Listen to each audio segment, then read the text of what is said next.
बिस्मिल्लाहिर्रहमानिर्रहीम। इस video lecture के अंदर जो टॉपिक हम डिस्कस कर रहे हैं under the project management tool is the critical path method, जो कि बेसिकली एक प्रोजेक्ट नेटवर्क टेक्निक कहलाती है। सो हम बेसिकली एक एक्टिविटीज का नेटवर्क क्रिएट कर लेते हैं और उस एक्टिविटी ऑफ नेटवर्क के अकॉर्डिंगली हम जो है वो critical path method find out कर सकते हैं।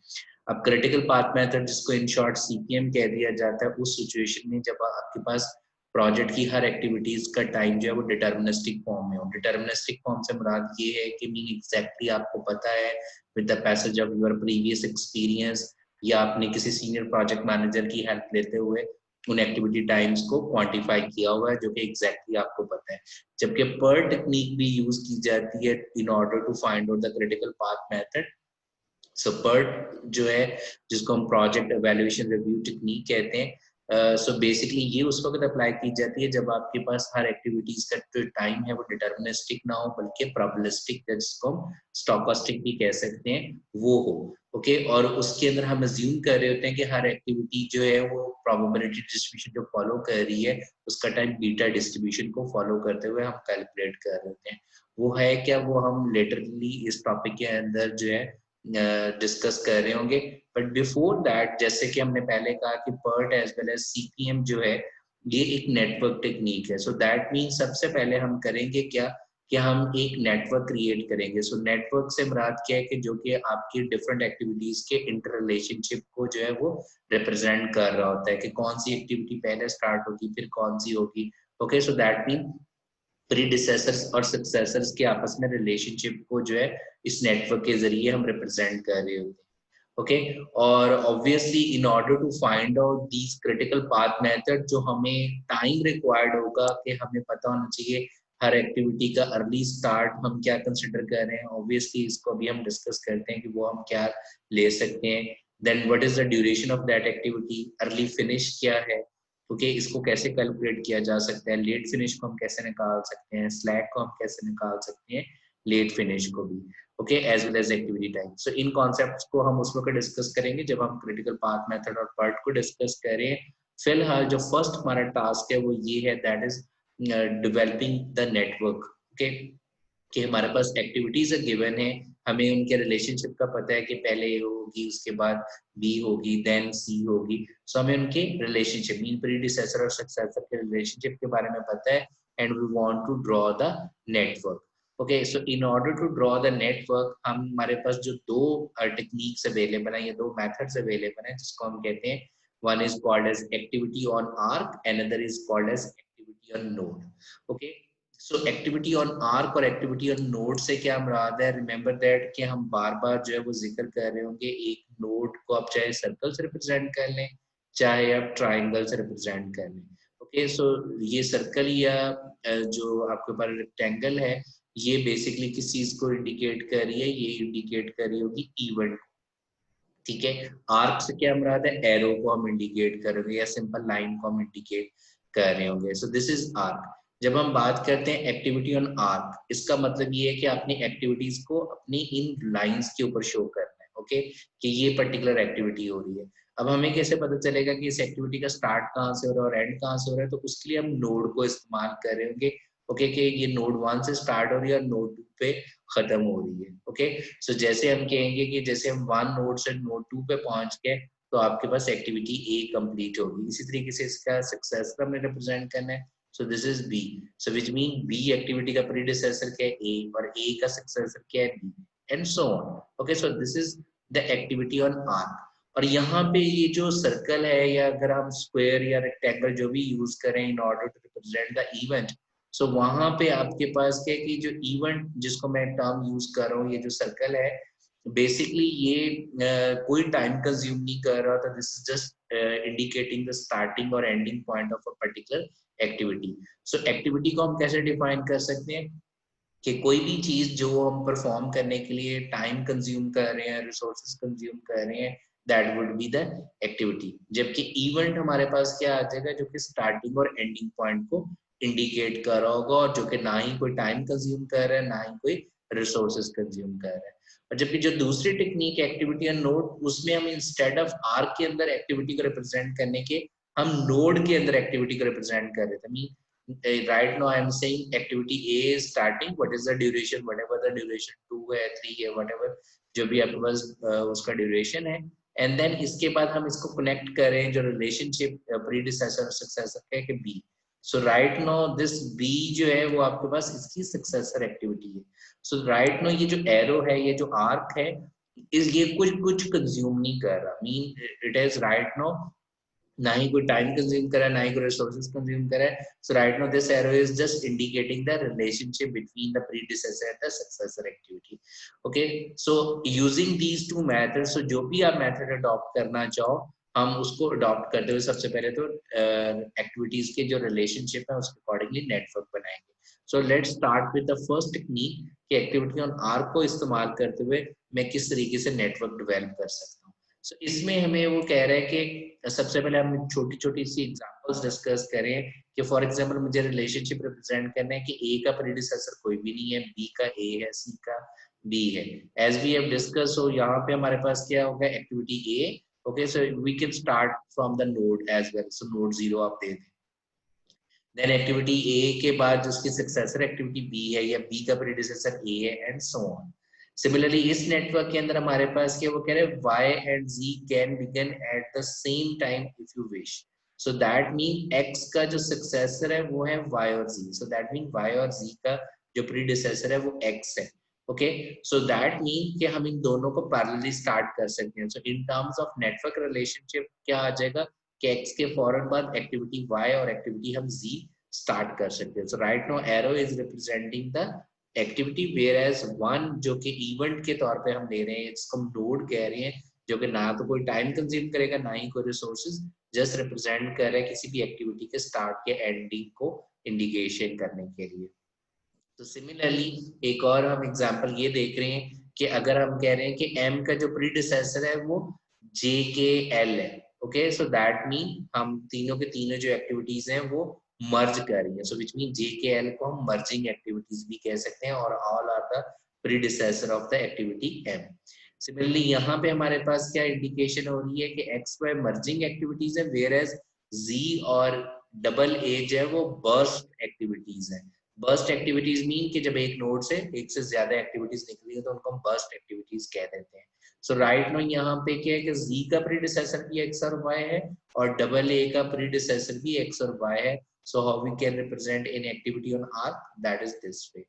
एंड लास्ट एग्जांपल जो हम डिस्कस करें इसमें वो हमें ये कह रहे हैं कि C का जो प्रीडिसेसर है वो A और B है, बट E का प्रीडिसेसर सिर्फ B है. सो दैट मीन हम B को इस नोड के ऊपर एंड नहीं कर सकते. तो हमें क्या करना पड़ेगा, हमें डमी एक्टिविटी की हेल्प लेनी पड़ेगी इन ऑर्डर टू टेल कि E का रिलेशनशिप सिर्फ B के साथ है, A से कोई नहीं है. सो जो हमारे पास स्ट्रॉन्ग एरो है वो हमारे जो है वो बेसिकली एक्चुअल एक्टिविटी को रिप्रेजेंट कर रहा है. जो डॉटेड एरो है वो आपकी डमी एक्टिविटी को रिप्रेजेंट करता है. अब डमी एक्टिविटी की डेफिनेशन क्या होती है कि ऐसी एक्टिविटी जो ना तो कोई टाइम कंज्यूम कर रही है ना ही कोई रिसोर्सेज कंज्यूम कर रही है, just indicating the relationship.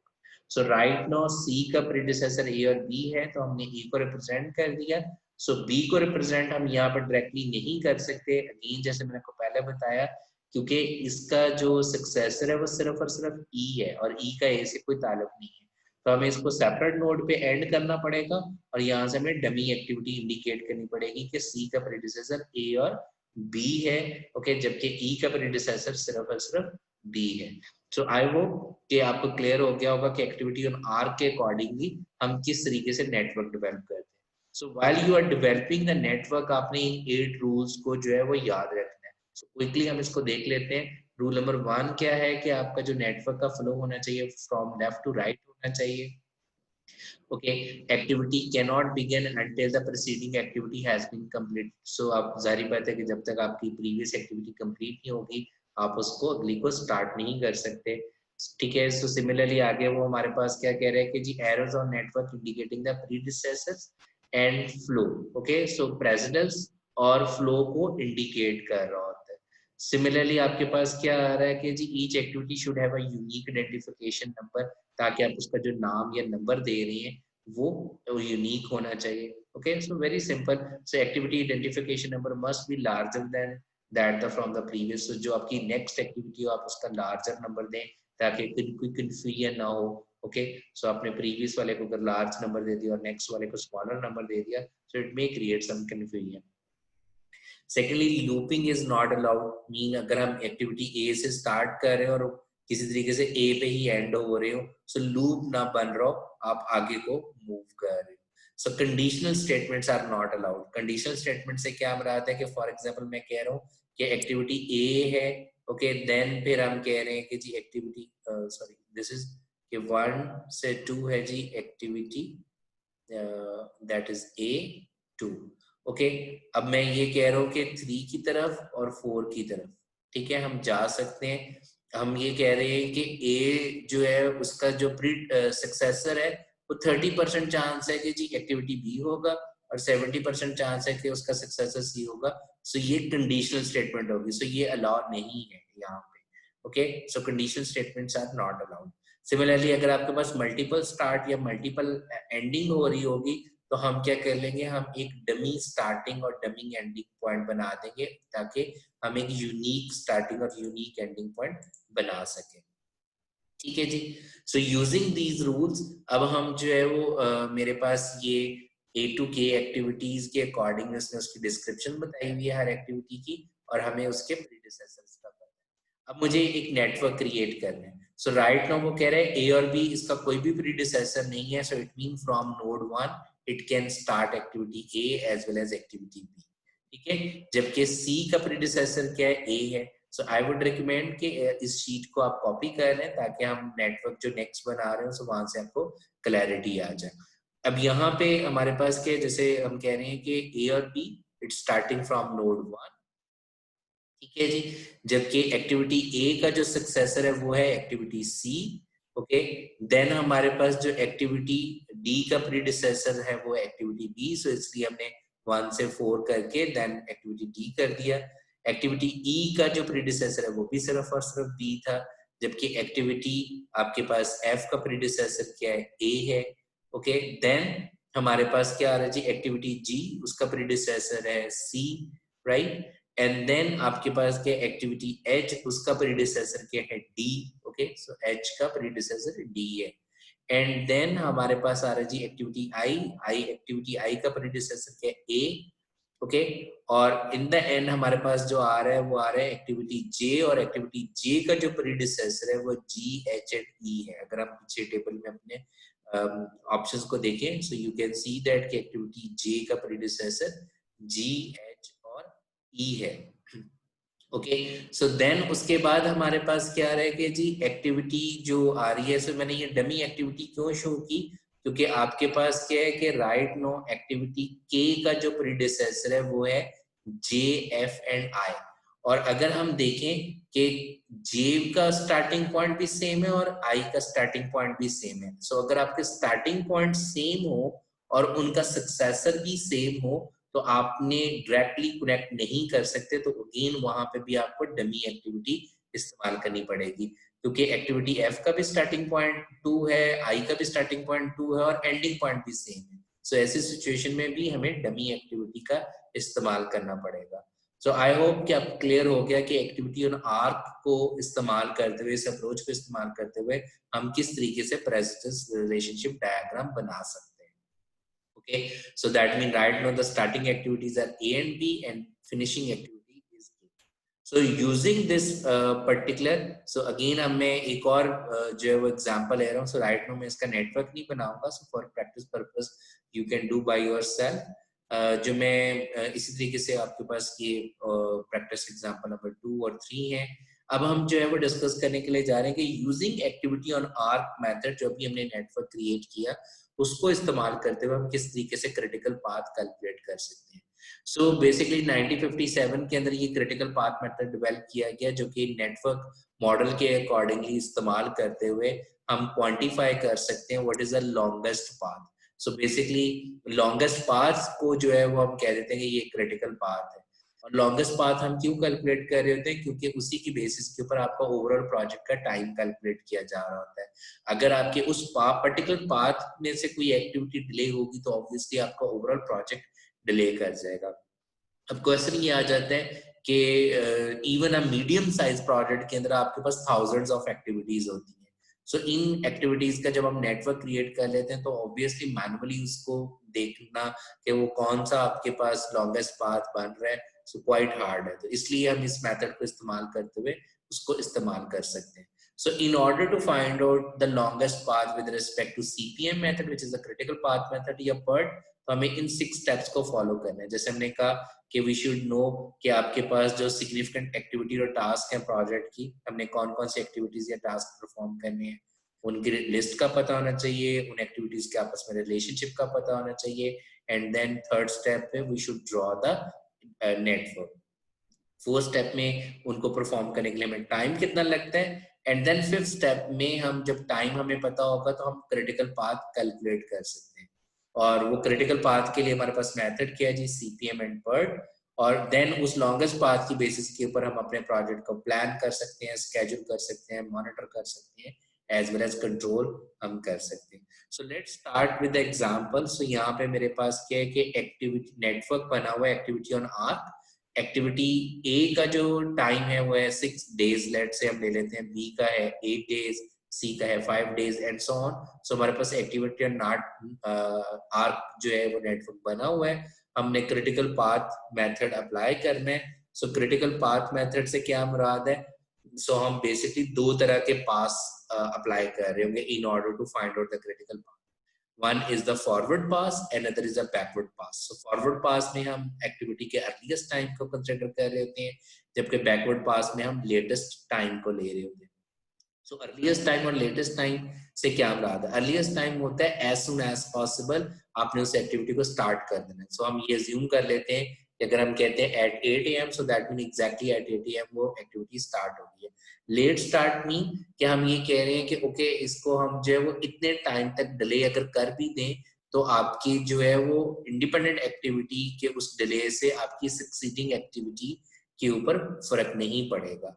Okay so फिलहाल जस्ट इसको होल्ड भी कर लीजिएगा, हम जब स्पेशली जाके स्लैक का कॉन्सेप्ट पढ़ेंगे या फ्लोट का तो वहां से मजीद हम क्लियर कर सकते हैं। फिलहाल आप इसको जस्ट अपने ज़हन में ये रख सकते हो कि लेट स्टार्ट मीन कि उस पर्टिकुलर एक्टिविटी को हम जो मैक्सिमम से मैक्सिमम डिले के साथ स्टार्ट कर सके। Similarly early finish mean as soon as possible वो कितनी देर में कंप्लीट हो सकता है। लेट फिनिश मीन कि कितने मैक्सिमम डिले के साथ वो पर्टिकुलर एक्टिविटी फिनिश की जा सकती है। ठीक है जी, और एंड सो ऑन। सो बाकी जो टाइम्स है वो भी हम डिस्कस करते हैं। सो सबसे पहले हम ES और EF को कर रहे हैं। So this is basically we are going to apply the forward pass. So forward pass के अंदर हम क्या करते हैं, हमारे पास जो स्टार्टिंग है, so right now node 1 is the starting activity. So this time is ES। Okay जो ये वाला टाइम है क्योंकि बेसिकली आपके पास एक बॉक्स बनेगा फॉरवर्ड पास के अंदर, हम जो बॉक्स के ऊपर वाला पोर्शन फिल कर रहे थे। This is ES, this is EF, that is early start, early finish. This is late start, this is late finish. ये हम backward pass के अंदर use कर रहे होंगे. Okay, and then after that we will calculate the slack. Okay, so based on these 5 boxes, okay, हम जो है वो identify करेंगे कि critical path के. So सबसे पहले हम forward pass कर रहे हैं, तो उसमें वो कह रहे हैं कि जो early start है, वो जो starting तमाम activities है, उनको 0 assume कर लें। अगेन 0 का मतलब क्या है कि एज सुन एज पॉसिबल जैसे प्रोजेक्ट स्टार्ट हुआ आपने उस एक्टिविटी को भी स्टार्ट कर दिया। अब अर्ली फिनिश और अर्ली स्टार्ट का रिलेशनशिप क्या होता है, early finish would be equal too early start plus duration of that particular activity. Okay सो 0 + 6 6 आ जाएगा, 0 + 8 8, 0 + 5 5। ओके अब जो इनकी फॉलोइंग एक्टिविटीज हैं, okay that is like for example activity ए की फॉलोइंग एक्टिविटी के F एंड G। ओके हम क्या करेंगे, सो F और G की जो अर्ली स्टार्ट बनेगा वो क्या बनेगा 6। इसी तरीके से एक्टिविटी D का अर्ली स्टार्ट क्या बनेगा 8। ओके सिमिलरली एक्टिविटी E का अर्ली स्टार्ट क्या बनेगा 5। Okay as you can see that, so activity F का अर्ली स्टार्ट क्या बनेगा जी 6, एक्टिविटी E का आपके पास आ गया 5 और एक्टिविटी D का आ गया 8। ओके अब हमने इनके अर्ली फिनिश निकालने, सो अर्ली फिनिश कैसे निकाल रहे हैं, 6 + 15 21। ओके 6 + 17 23, 8 + 13 21, 5 + 9 40। अगेन जहां पे मर्जिंग एक्टिविटी का कॉन्सेप्ट है, जैसे लाइक जैसे D और E, मर्जिंग आपके पास एक्टिविटी का कॉन्सेप्ट आ रहा है। सो दैट मीन एक्टिविटी जे का अर्ली स्टार्ट क्या होगा इन मर्जिंग एक्टिविटीज में से, जिसकी वैल्यू जो है मीन जिसका अर्ली फिनिश मैक्सिमम होगा वो इसका अर्ली स्टार्ट बनेगा। ओके, सो दैट मीन आपके पास जो एक्टिविटी जे है उसका अर्ली स्टार्ट क्या बन गया 21। एक्टिविटी आई का आपके पास क्या आ जाएगा, that is basically 23। Okay, then H का क्या आ जाएगा 21। सो क्योंकि ये यहाँ पे मर्जिंग नहीं थी, स्ट्रेट थी, इसलिए जो उनका प्रीवियसली अर्ली फिनिश था। ओके, सो देन अब हमने अगेन अर्ली फिनिश निकाला। सो 21 प्लस 9, 23 प्लस 6, देन 21 प्लस 12, तो वो आपके पास अर्ली फिनिश आ जाएगी। अब क्योंकि आपके पास यहाँ पे प्रोजेक्ट कंप्लीट हो रहा है, सो फिनिशिंग एक्टिविटीज, लास्ट एक्टिविटीज कौन सी है, एच, आई एंड जे। सो जहां पे आपका अर्ली फिनिश मैक्सिमम होगा वो बेसिकली आपका प्रोजेक्ट ड्यूरेशन होगा। अगर यूनिट डे है तो इट मीन 33 डेज के अंदर जाके आपका ये प्रोजेक्ट कंप्लीट होगा। सो हमें ओवरऑल प्रोजेक्ट का टाइम तो पता चल गया, लेकिन अभी तक हमें ये नहीं पता चला कि इन तमाम एक्टिविटीज में से कौन कौन सी एक्टिविटी जो है वो हमारी क्रिटिकल एक्टिविटी है। सो उसको करने के लिए हमें बैकवर्ड पास को भी कंप्लीट करना पड़ेगा। So let's do the backward pass. So backward pass करने के लिए हम कौन सा टाइम यूज करें, जैसे मैंने आपको पहले बताया लेट स्टार्ट लेट फिनिश। सो हम क्या करेंगे, जो आपकी फिनिशिंग, अब हम जैसे हम पहले इस तरफ मूव किए थे, अब हमने बैकवर्ड पास में from last activity first activity की तरफ मूव करना है। और जो हमारी फिनिशिंग एक्टिविटीज हैं एच, आई और जे, इनका जो लेट फिनिश बन जाएगा that would be equal to exactly जो आपका प्रोजेक्ट टाइम आया था, और वो प्रोजेक्ट टाइम क्या था 33 डेज। तो 33 यहाँ पे आ गया 33। अब हमने लेट स्टार्ट निकालना, so late finish minus duration, late finish minus duration, late finish minus duration would be the late start. Okay, similarly अब हमारे पास क्या आ जाएगा, एच के पीछे जो है वो एक्टिविटी एफ जो है वो लाई कर रही है। सो इट मीन इसका जो लेट फिनिश बनेगा जो इस एक्टिविटी का लेट स्टार्ट था, so that would be equal to 24। इसी तरीके से एक्टिविटी जी का बन जाएगा 27, एक्टिविटी डी और ई का जो बन जाएगा वो 21 ही बन जाएगा। ओके, अगेन हमने लेट स्टार्ट निकालना है फॉर एक्टिविटी एफ, तो वो क्या आ जाएगा 24 माइनस 15, आपके पास आ जाएगा जी 9। ओके, सिमिलरली आपके पास क्या आ जाएगा जी 27 माइनस 17 10, देन 21 माइनस 13 8, 21 माइनस 9 12 आपके पास आ जाएगा। ओके, अगेन एक्टिविटी सी का लेट फिनिश क्या आ जाएगा 12, देन एक्टिविटी 8 का लेट फिनिश क्या आ जाएगा 8। ओके, और एक्टिविटी 6 का, अब यहाँ पे क्या है, बर्स्ट एक्टिविटी का कॉन्सेप्ट आ गया। बर्स्ट एक्टिविटी क्या है, लाइक राइट नाउ एक्टिविटी ए से एफ और जी निकल रहे हैं। रिमेंबर मैंने आपको बताया था कि अगर एक नोड पे अगर मल्टीपल एक्टिविटीज एंड हो रही हो दैट मीन मर्जिंग है, और बर्स्ट एक्टिविटीज क्या थी कि जब एक नोड से मल्टीपल एक्टिविटीज निकल रही है तो वो बर्स्ट है। सो राइट नाउ एफ और जी जो है ये बर्स्ट एक्टिविटीज है। सो दैट मीन जब हम बैकवर्ड पास कर रहे होंगे तो बर्स्ट एक्टिविटी के अकॉर्डिंगली जिसका लेट स्टार्ट सबसे कम होगा वो हमारा उस प्रीवियस एक्टिविटी का लेट फिनिश बनेगा। सो एफ और जो जी है इसमें लेट स्टार्ट किसका मिनिमम है, एफ का 9। सो दैट मीन ए का जो है वो 9 बन जाएगा late start. Okay, similarly B का 8 बन जाएगा, सी का 12 बन जाएगा। Okay, then we can subtract 9 minus 6 3 आ गया, 8 minus 8 0 आ गया, 12 minus 5 7 आ गया। So remember that we have completed the forward pass as well as backward pass. So जब हम forward pass कर रहे होते हैं, जब merging activities आ जाएंगी तो आपने उस activity का अर्ली फिनिश को अर्ली स्टार्ट बनाना है जो मैक्सिमम होगा। जब बस्ट एक्टिविटीज आ जाएंगी वो इंपॉर्टेंट है जब आप बैकवर्ड पास कर रहे हो। ओके, लाइक जैसे एफ और जी थी। सो बैकवर्ड पास के अंदर जिसकी आपके पास लेट स्टार्ट मिनिमम होगा वो प्रीवियस एक्टिविटी का लेट फिनिश बन जाएगा। Okay, so this is important while we are doing the forward pass as well as backward pass.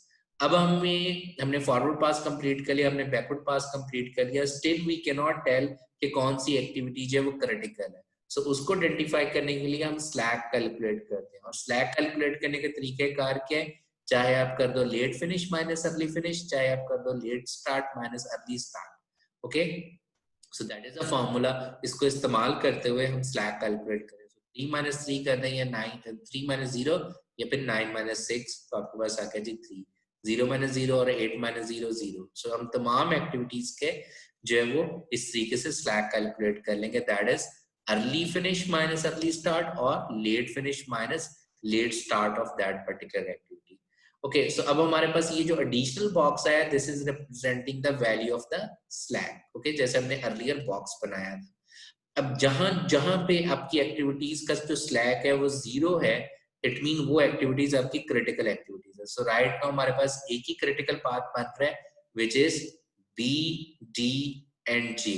So this is the critical path and B D J are the critical activities. Okay, as you can see that, so this is our critical path. और हमारा जो activities बन रही है that is 33 हमारे पास जो है वो टोटल प्रोजेक्ट का टाइम बन रहा है। And this is with respect to node के पॉइंट ऑफ व्यू से, this is with respect to activities के पॉइंट ऑफ व्यू से। सो आई होप कि आपको क्लियर हो गया अबाउट द क्रिटिकल पाथ। अब हम आ जाते हैं पर्ट की तरफ। सो सीपीएम और पर्ट के अंदर डिफरेंस आपके पास क्या होता है कि आपके पास जब सीपीएम की बात की जा रही होती है तो उस वक्त आपका जो एक्टिविटी टाइम होता है वो डिटर्मिनिस्टिक होता है, हमें एग्जैक्टली पता होता है कि ये पर्टिकुलर एक्टिविटी कितनी देर में कंप्लीट होगी। जबकि पर्ट जो कि प्रोजेक्ट एवेल्यूएशन रिव्यू टेक्निक है, उसमें हमें हर एक्टिविटी के टाइम के बारे में एग्जैक्टली नहीं पता होता, बल्कि आपके पास हर एक्टिविटी का जो टाइम है वो प्रोबेबिलिस्टिक होता है। और जैसे मैंने को पहले बताया, वो प्रोबेबिलिस्टिक से मुराद क्या है कि वो कोई ना कोई डिस्ट्रीब्यूशन को फॉलो कर रहा होता है, जो कि हम अज्यूम करते हैं कि वो बीटा डिस्ट्रीब्यूशन है। सो इट मीन हम 3 तरह के टाइम कंसिडर कर लेते हैं हर एक्टिविटी के accordingly, optimistic time, pessimistic time और most likely time. Okay, mean कि जैसे कि यहाँ पे डायग्राम है ये, जिसमें को बार बार बात कर रहा हूँ कि वो बीटा डिस्ट्रीब्यूशन को फॉलो कर रहा है। So this is look like a beta distribution. So this is the optimistic time कि कितनी मिनिमम से मिनिमम कितनी देर में हम इस एक्टिविटी को कंप्लीट कर लेंगे। okay, most likely you can say the mod value, okay, or you can say the average approximate value कि on average हम इस एक्टिविटी को कितनी देर में कंप्लीट कर लेंगे। एंड पेसिमिस्टिक मीन कि कितनी मैक्सिमम डिले के साथ हम इस एक्टिविटी को कंप्लीट कर सकते हैं। सो यूजिंग दीज 3 टाइम्स हम जो है वो कैलकुलेट कर रहे होते हैं एक्सपेक्टेड टाइम। ओके, और वो जो एक्सपेक्टेड टाइम होता है हम उसको बेसिकली इस्तेमाल कर रहे होते हैं। ओके, अब यहाँ पे हमारे पास एक्सपेक्टेड टाइम निकालने का तरीकेकार क्या होगा? सो that mean optimistic time of the activity plus 4 multiplied by most likely of the time of the activity plus pessimistic divided by 6. So that is the average time, or you can say the expected time to complete that particular activity आपके पास आ जाएगा। इसी तरीके से क्योंकि अब आपके पास जो है वो प्रोबेबिलिटी डिस्ट्रीब्यूशन टाइप की बेसिस के ऊपर आप एक्टिविटी के टाइम निकाल रहे हो, तो इस वजह से वेरिएंस निकालना बहुत ज्यादा इंपॉर्टेंट है। ओके, क्योंकि अब आपके पास जो है वो हमें ये भी पता चलना चाहिए कि क्योंकि ये एग्जैक्ट नहीं है तो कितनी वेरिएशंस आ सकती हैं, ताकि हम वो प्रोबेबिलिटीज भी निकाल सकें। ओके, सो उसको निकालने के लिए तरीकेकार क्या होगा वेरिएंस को? That is a pessimistic time minus optimistic time divided by 6 whole square. So that would be the variance of that particular activity. So that mean अगर आपके पास पर बेसिस पे क्वेश्चन है like this one, right now हम यहाँ पे ये कह रहे हैं एक्टिविटी ए, ओके, उसका कोई भी इमीडिएट प्रीडिसेसर नहीं है। सो ये एक्टिविटी जल्द से जल्द 4 घंटे में हो सकती है, मोस्ट लाइकली कि ये 6 घंटे में होगी, बट डिले के साथ ये पेसिमिस्टिकली जो हमने क्वांटिफाई किया है वो 8 डेज में कंप्लीट होगी। सो अब हम क्या करेंगे कि सबसे पहले तो हम इस रिलेशनशिप को इस्तेमाल करते हुए इसका नेटवर्क क्रिएट करेंगे, वही एक्टिविटी ऑन आर्क। देन फिर हम क्या कर रहे होंगे, हम इन 3 टाइम्स को इस्तेमाल करते हुए हर एक्टिविटी का एक्सपेक्टेड टाइम और वेरिएंस कैलकुलेट कर रहे हैं। और एक्सपेक्टेड टाइम अगेन निकालने का तरीकेकार क्या है? Optimistic time plus 4 into most likely plus pessimistic divided by 6। Similarly variance निकालने का तरीकेकार क्या है कि pessimistic time minus optimistic time divided by 6 whole square. So हमने सबसे पहले तो नेटवर्क बना लिया activity on arc, okay, using the given relationship. Then अब हमने क्या कर लिया, हर एक्टिविटी के अगेंस्ट उसका एक्सपेक्टेड टाइम यूजिंग वही same formula which was pessimistic time plus 4 into most likely time plus optimistic time divided bye जो है वो आपके पास क्या था जी 6। ओके, इसी तरीके से हमने वेरिएंस जो है वो कैलकुलेट कर लिया using pessimistic time, okay, minus optimistic time divided by 6 और होल का स्क्वायर करते हुए हमने वेरिएंसेस कैलकुलेट कर लिए। ओके, अब हम करेंगे क्या in order to find out the longest path, जिसको हम critical path कहते हैं, हम basically in expected time को इस्तेमाल करते हुए अपने उस given network के accordingly जो हमने अभी बनाया है using the relationship, हम critical path निकाल लेंगे. Okay, so critical path निकालने का तरीकाकार वही है, हम forward pass करेंगे, हम backward pass करेंगे, ठीक है, and then हम slack निकालेंगे. So ये मैं already कर चुका हूँ, जो कि मैंने tabular form में अंदर लिखा हुआ है. So इसमें हमारे पास जो स्लैक जब हम निकाल रहे हैं, जैसे हमें पता है कि जो जो स्लैक जिस एक्टिविटी की वैल्यू 0 होगी, सो वो हमारा क्या होगा, वो हमारा क्रिटिकल एक्टिविटीज होगी. So that mean activity A, activity C, activity F, activity I और activity K are the critical activities. So that mean जो इनका ड्यूरेशन होगा, एक्सपेक्टेड ड्यूरेशन अगर हम उनको जमा करें तो वो आपके पास प्रोजेक्ट टाइम आ जाएगा. So these are the critical activities, और you can say critical path overall आ गया. And this is indicating अगर यूनिट डे है तो सॉरी आवर्स था, तो यहाँ पे हमारे पास क्या है जी 23 आवर्स के अंदर ये प्रोजेक्ट कंप्लीट हो जाएगा. अगेन क्योंकि हमने प्रोबेबिलिटी की बेसिस के ऊपर एक्सपेक्टेड टाइम्स निकाले हुए हैं, तो हम ये कह सकते हैं this is the expected finish time, not exactly the finish time. So that means कि यहाँ पे हमें इम्पोर्टेंट क्या होगा कि हम इन एक्टिविटीज के अकॉर्डिंगली वेरिएंस भी निकालें कि कितनी वेरिएशंस आ सकती हैं. सो हमने उन्हीं एक्टिविटीज के अगेंस्ट जो वेरिएंस की वैल्यूज थी उनको जमा कर लिया, तो हमारे पास जो है वो वेरिएंस आ रहा है 2. ओके, अब क्योंकि अगेन प्रोबेबिलिस्टिक बेस पे है, तो हम क्या कह रहे हैं कि हम जो है वो निकालना चाह रहे हैं प्रोबेबिलिटी के कितने परसेंट चांसेस हैं कि ये प्रोजेक्ट लेस देन 24 आवर्स के अंदर कंप्लीट हो जाएगा. Okay, so less than 24 hour के अंदर ये प्रोजेक्ट जो है वो कंप्लीट हो जाएगा. सो उसको कैलकुलेट करने के लिए हम क्या कर रहे हैं, हम जो है वो मीन निकाल लिया विच इज 23 आवर्स, और हमने निकाल लिया जी variance which is 2 hours. Okay, और उसका हमने स्क्वायर रूट ले लिया, तो वो आपके पास क्या आ गया, स्टैंडर्ड डेविएशन आ गया. अब हमने क्या करना है जी, हमने ये वाली प्रोबेबिलिटी निकालनी कि लेस देन 24 आवर्स के अंदर कंप्लीट हो जाएगा. तो उसके लिए हम क्या करेंगे, हम बेसिकली नॉर्मल डिस्ट्रीब्यूशन की हेल्प ले रहे होंगे. दैट मीन हमें कैलकुलेट करना है कि ये प्रोजेक्ट लेस देन 24 आवर्स के अंदर कंप्लीट हो जाएगा. ओके, और नॉर्मल डिस्ट्रीब्यूशन को कैलकुलेट करने के लिए ये जी क्या है ये भी आपको बताता हूँ. सो विच मीन कि हम क्या करें, x axis this is the normal curve, आपके पास मीन जो है वो एक्सपेक्टेड कंप्लीशन टाइम आ गया 23 आवर्स, और हमें 24 वो अप्रोक्सीमेटली यहाँ पे होगा. हमें ये वाला एरिया कैलकुलेट करना है. ओके, मीन ये वाला एरिया का मतलब है ये वाली प्रोबेबिलिटी निकालनी. और नॉर्मल डिस्ट्रीब्यूशन की प्रोबेबिलिटी निकालने के लिए हम लेते हैं हेल्प स्टैंडर्ड नॉर्मल डिस्ट्रीब्यूशन की. सो विच मीन अगर ये एक्स एक्सिस है तो हमें इसके अगेंस्ट जो है वो z एक्सिस कैलकुलेट करना होगा, और 24 यहाँ पे हमें पता है कि z की वैल्यू हमेशा 0 होती है, और यहाँ पे हमें z की वैल्यू को निकालना है. उसको निकालने का फॉर्मूला क्या होगा, x minus mu over sigma. Okay, x कितने हैं 24 आवर्स. ओके, मीन कितने expected finish time of the project which is 23 hour, divided by standard deviation कितने हैं अभी हमने निकाला विच इज 1.414. ओके, सो इसको इस्तेमाल करते हुए हमने जो है वो z की वैल्यू निकाल लेनी है विच इज 0.71. अब 0.71 जो आपके पास आंसर आया हुआ है, इसको हमने इस्तेमाल करना है और हम यूज कर रहे हैं area under the standard normal curve table in order to find out the probability. So answer था जी 0.71, 0.7 और ये आ रहा है 1. सो इट मीन आपके पास वैल्यू आ रही है 0.2611. और ये वाली वैल्यू कौन सी है, याद रखिएगा ये जो area under the standard normal curve table के अंदर आप वैल्यू देख रहे हो that is from centre value to that particular value. Okay, so ये 2.71 है. Okay, this is 1, right, this is 1.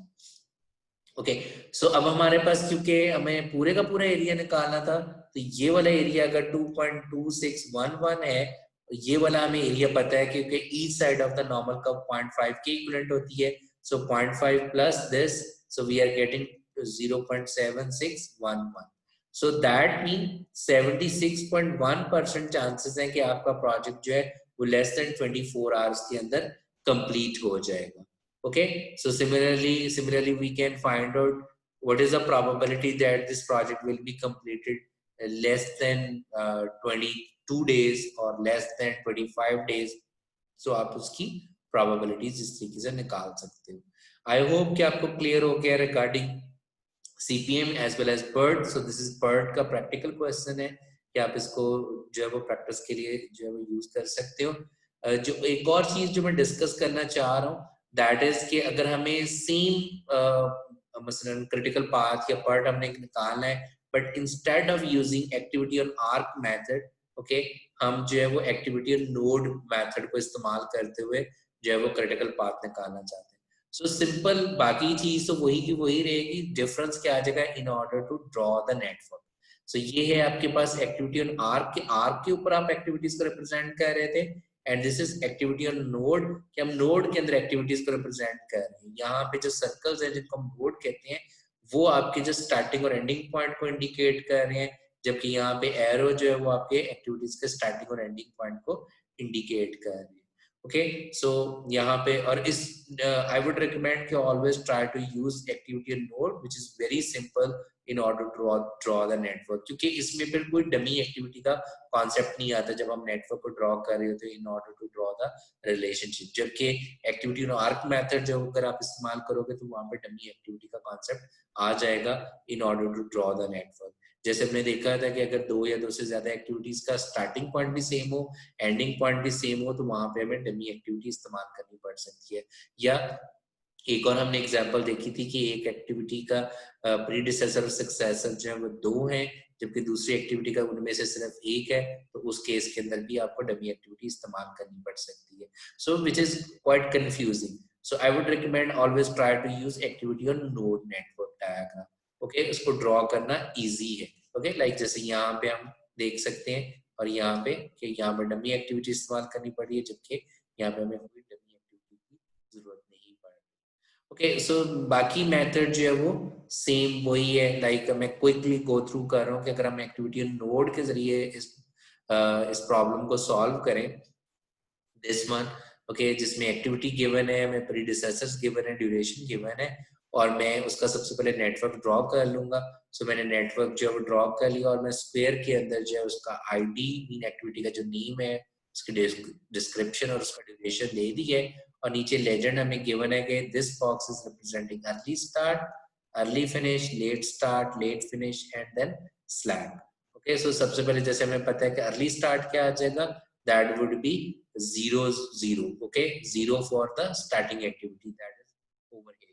okay so अगर हम फॉरवर्ड पास करें so 0 then early finish क्या आ जाएगा 0 plus 5 5 5 plus 15 20 5 plus 10 15 and so on again।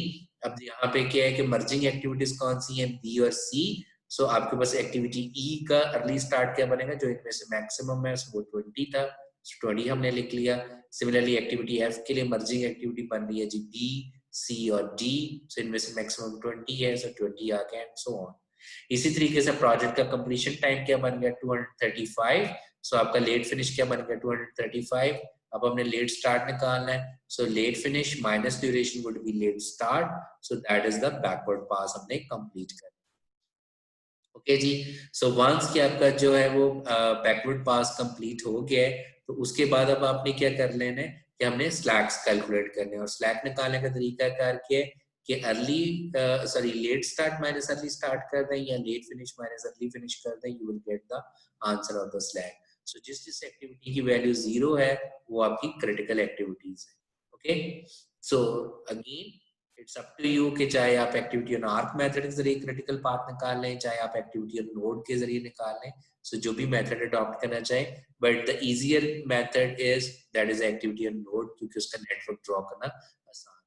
Okay एक और चीज रिमेंबर दैट फ्लोट और स्लैक एक ही बात है। ठीक है स्लैक को हम कैसे डिफाइन कर सकते हैं कि कोई भी पर्टिकुलर एक्टिविटी कितना मैक्सिमम से मैक्सिमम डिले कर सकते हैं without affecting the project time. Okay अब इस फ्लोट को या स्लैक को हम कह सकते हैं कि इसकी 3 टाइप्स हैं जो हम यूज कर रहे थे which is called as a total float. That is basically कि मैक्सिमम टाइम वो एक्टिविटी कितना डिले कर सकती है। सो हमने अभी जितने क्रिटिकल पाथ मेथड के या पार्ट के अकॉर्डिंगली लॉन्गेस्ट पाथ कैलकुलेट किया we have used the total float. ठीक है that is late finish minus early finish या late start minus early start करते हुए। जबकि जो डिफरेंट सॉफ्टवेयर है, लाइक जैसे स्पेशली प्राइमावेरा जो है, उसके अंदर ऑप्शन अवेलेबल है कि आपने जो क्रिटिकल पाथ निकालना है वो टोटल फ्लोट को इस्तेमाल करते हुए निकालना है या फ्री फ्लोट को इस्तेमाल करते हुए निकालना है। सो अब डिफरेंस देख लेते हैं। जैसे you can see from the formulas as well कि दिस इज कि एक्टिविटी का overall lot fit latest finish और माइनस अर्ली फिनिश या latest start minus early start करेंगे तो वो टोटल फ्लोट आएगा। जबकि फ्री फ्लोट हम कैसे निकाल सकते हैं, that is the succeeding activity early start minus preceding activities early start minus activity time। Okay, so हम इसको इस्तेमाल करते हुए जो है वो अपना फ्री फ्लोट कैलकुलेट कर सकते हैं। So either you can use this approach और दिस अप्रोच और this approach. So basically formula एक ही चीज को इंडिकेट कर रहा है, दैट इज कि आपकी जो फॉलोइंग एक्टिविटी है उसका early start minus previous activity का अर्ली फिनिश, तो वहां से हमारे पास फ्री फ्लोट आ जाएगा।